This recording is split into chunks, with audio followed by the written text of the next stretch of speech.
Good morning student. आज हम राष्ट्रपति की शक्तियाँ एवं कार्य पर चर्चा करेंगे। भारत के राष्ट्रपति को विभिन्न प्रकार के महत्वपूर्ण कार्य करने होते हैं।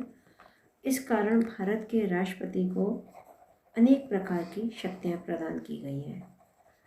इनको हम दो भागों में बांटेंगे। पहला है सामान्यकालीन शक्तियाँ। संविधान के द्वारा सामान्य काल में राष्ट्रपति को जो शक्तियाँ प्रदान की जा रही हैं उनको हम निम्न बिंदुओं के आधार पर स्पष्ट करके आपको समझाएंगे। पहला प्रमुख बिंदु है कार्यपालिका अथवा प्रशासनिक शक्तियाँ। संघ की सर्वोच्च कार्यपालिका शक्ति राष्ट्रपति में निहित है और इन शक्तियों का प्रयोग वह या तो स्वयं या अपने अधीनस्थ कर्मचारियों द्वारा करा सकते हैं। संघ के सभी अधिकारी उनके अधीन हैं। उनकी इन शक्तियों में अनेक बातें आती हैं, जैसे शासन का समस्त कार्य राष्ट्रपति के नाम से।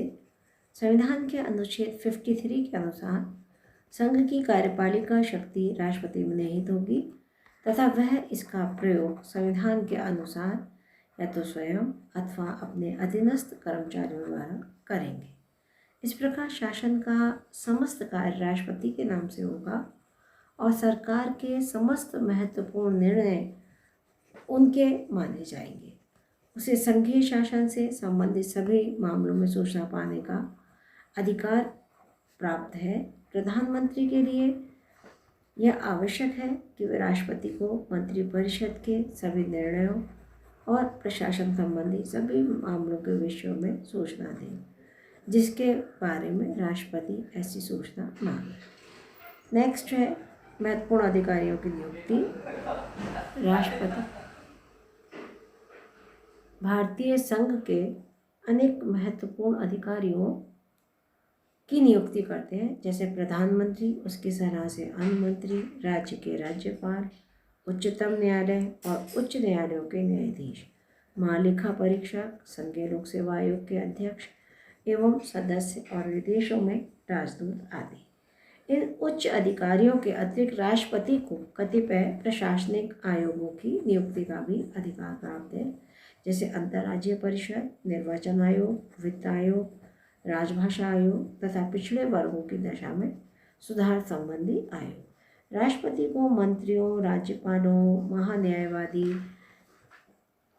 सर्वोच्च तथा उच्च न्यायालयों के मुख्य न्यायाधीश एवं लोक सेवा आयोग के अध्यक्ष एवं सदस्यों को भी पद से हटाने का भी अधिकार प्राप्त है, लेकिन इसमें से कुछ अधिकारियों की पद से हटाने के संबंध में विशेष प्रक्रिया अपनाई जाती है। राष्ट्रपति द्वारा इन अधिकारियों की नियुक्ति प्रधानमंत्री और उनकी मंत्रिपरिषद के कहने के आधार पर किया जाता है। प्रधानमंत्री राष्ट्रपति को प्रत्येक मामले से संबंधित सभी सूचनाएं देते हैं। लोकसभा चुनाव में जनादेश स्पष्ट न हो अथवा जब आकस्मिक रूप से प्रधानमंत्री का पद रिक्त हो जाए और लोकसभा में दलीय स्थिति स्पष्ट न हो तो प्रधानमंत्री के चयन में राष्ट्रपति अपने विवेक का प्रयोग कर सकते हैं। भारत के संवैधानिक इतिहास में अब तक कुछ ऐसे अवसर आए हैं। पहली बार मोरारजी देसाई सरकार के पतन के बाद प्रधानमंत्री पद पर चरण सिंह के चयन का तथा दूसरी प्रयोग 31 अक्टूबर 1984 को राजीव गांधी के चयन में भी राष्ट्रपति की कुछ मुख्य भूमिकाएं रही थी और एक दलीय व्यवस्था के आधार पर उन्होंने राष्ट्रपति को चुन लिया। राष्ट्रपति के द्वारा प्रधानमंत्री को चुन लिया गया था। नेक्स्ट है विभिन्न प्रकार के नियमों का निर्माण करना। राष्ट्रपति विभिन्न प्रकार के नियम बनाने की शक्तियाँ प्राप्त हैं। वह संसद के दोनों सदनों की संयुक्त बैठक, सर्वोच्च न्यायालय के अधिकारियों व कर्मचारियों की नियुक्ति, नियंत्रक एवं महालेखा परीक्षक की प्रशासनिक शक्तियों और संघीय लोक सेवा आयोग के सदस्यों की संख्या निर्धारण आदि संबंधी नियम बनाते हैं। कुछ अन्य अधिकारियों के कुछ प्रशासनिक कार्यों अथवा नियमों के लिए भी राष्ट्रपति की स्वीकृति आवश्यक है। इसके बाद संघ की इकाइयों पर नियंत्रण रखने की भी शक्ति महत्वपूर्ण मानी जाती है। राष्ट्रपति को यह भी अधिकार प्राप्त है कि वह राज्य सरकार को निर्देशित, नियंत्रित तथा समन्वित करे। और ये तीनों ही कार्य स्टूडेंट बहुत महत्वपूर्ण माने जाते हैं। अगर किसी भी मंत्री को, अधिकारी को अगर निर्देशन प्रॉपर मिलेगा, उसका कंट्रोल उसके ऊपर रहेगा और उसे कोऑर्डिनेट करने की अगर उसमें पावर होगी, तो निश्चित रूप से प्रशासन कार्य सुचारू रूप से चलाया जाएगा। और इस समन्वित नीति तथा राज्यों के पारस्परिक विवादों के निपटाने के संबंध में यह बहुत आवश्यक है। इसके लिए राष्ट्रपति द्वारा अंतर्राज्यीय परिषद का गठन किया जाता है। वह किन्हीं संघीय विषयों का प्रशासन राज्य सरकार को सौंप सकते हैं। संघीय क्षेत्रों के प्रशासन को उत्तरदायी राष्ट्रपति पद भी प्राप्त होता है। नेक्स्ट है स्टूडेंट, अंतर्राज्यीय मामलों में प्रतिनिधित्व का स्तर क्या रहता है राष्ट्रपति बताते के मामले में। भारतीय संघ का वैधानिक प्रमुख होने के नाते राष्ट्रपति अंतर्राष्ट्रीय मामलों में देश का प्रतिनिधित्व करते हैं। विदेशों में स्थित भारतीय दूतावासों के लिए राजदूतों पर कूटनीतिक प्रतिनिधियों की नियुक्ति करते हैं और विदेशों के राजदूतों और कूटनीतिक प्रतिनिधियों के प्रमाण पत्रों को स्वीकार करते हैं। परंतु जहाँ तक विदेशों से संधियाँ और समझौते का संबंध है, वो ये संधियाँ और समझौते राष्ट्रपति के नाम से किए जाते हैं, किंतु इस संबंध में वास्तविक पहल मंत्रियों के हाथ में रहती है और इन संधियों और समझौतों का संसद द्वारा अनुसमर्थन आवश्यक है।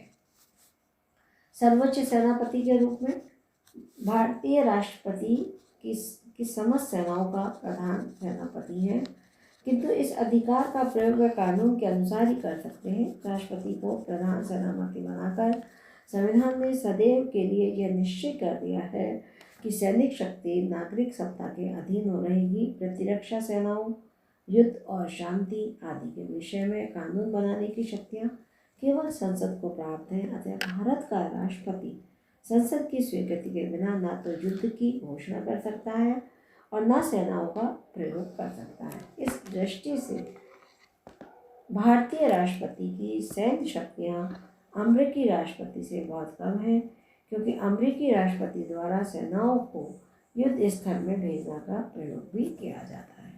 नेक्स्ट पॉइंट पे अब हम स्टूडेंट चलते हैं और ये एक बहुत महत्वपूर्ण रूप में हमारे सामने आता है। इसमें है विधायिनी शक्तियाँ। भारत का राष्ट्रपति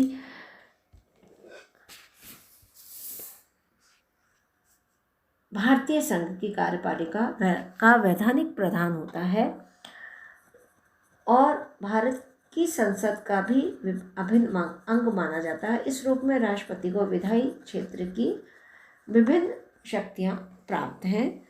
विधायी क्षेत्र का प्रशासन, राष्ट्रपति को विधायी क्षेत्र के प्रशासन से संबंधित अनेक शक्तियाँ प्राप्त हैं। वह संसद के अधिवेशन बुलाते हैं, उसी के द्वारा संसद का सत्रावसान होता है। वे किसी भी समय लोकसभा का विघटन कर सकते हैं। संसद के अधिवेशन के प्रारंभ में राष्ट्रपति दोनों सदनों की संयुक्त बैठक में अभिभाषण देते हैं। इस अभिभाषण में ब्रिटेन के सम्राट के भाषण के तरह ही शासन की नीति का वर्णन किया जाता है। नेक्स्ट, सदस्यों को मनोनीत करने का अधिकार। राष्ट्रपति को राज्यसभा में 12 ऐसे सदस्यों को मनोनीत करने का अधिकार है जिनके द्वारा साहित्य, विज्ञान, कला या अन्य किसी क्षेत्र में विशेष सेवा की गई हो। लोकसभा में 2 आंग्ल भारतीय सदस्यों को मनोनीत कर सकते हैं। विधेयकों पर निषेधाधिकार का प्रयोग भी वे करते हैं। संसद द्वारा पारित प्रत्येक विधेयक राष्ट्रपति के सामने उनकी स्वीकृति के लिए प्रस्तुत किया जाता है और राष्ट्रपति की स्वीकृति के बाद ही वह कानून का रूप ग्रहण करता है। वह विधेयक को अपनी इच्छा अनुसार स्वीकार या अस्वीकार कर सकते हैं। नेक्स्ट है अध्यादेश जारी करने की शक्ति। जिस समय भारत की संसद का अधिवेशन नहीं हो रहा होता है, उस समय राष्ट्रपति को अध्यादेश जारी करने का अधिकार प्राप्त है। इन अध्यादेशों को संसद द्वारा पास किए गए अधिनियमों के समान ही मान्यता एवं प्रभाव प्राप्त होता है। यह अध्यादेश संसद का अधिवेशन प्रारंभ होने के 6 सप्ताह बाद तक लागू रहेंगे, लेकिन यदि संसद चाहे तो उसके द्वारा इस अवधि के पूर्व में भी इन अध्यादेशों को समाप्त किया जा सकता है। इसके बाद में हम स्टूडेंट राज्यों के संबंध में विधायिका शक्ति के ऊपर विचार विमर्श करेंगे। राष्ट्रपति को राज्यों के विधानमंडल के संबंध में कुछ अधिकार है, जैसे नंबर 1, यदि कोई राज्य निम्नलिखित विषयों पर अधिनियम बनाता है तो वे अधिनियम राष्ट्रपति की स्वीकृति प्राप्त होने के बाद ही लागू होंगे। इसमें ए, बी और सी। पहले ए में है राज्य द्वारा संपत्ति प्राप्त करने के लिए बनाए गए अधिनियम। बी, वे अधिनियम जो ऐसे विषयों पर निर्मित किए गए हैं जिस पर भारत की संसद को भी अधिनियम बनाने का अधिकार प्राप्त है और जिसका संसद द्वारा बनाए गए अधिनियमों से विरोध है। और सी है कुछ विशिष्ट प्रकार के कर लगाने के विधेयक। राष्ट्रपति की इस शक्ति पर टिप्पणी करते हुए डॉक्टर महादेव प्रसाद शर्मा ने स्पष्ट किया है कि राज्य के विशेष प्रकार के विधेयकों को स्वीकृति देने की राष्ट्रपति की शक्ति वास्तविक तथा अबाध है। नेक्स्ट है वित्तीय शक्तियाँ, जो हम अगले भाग में पढ़ेंगे।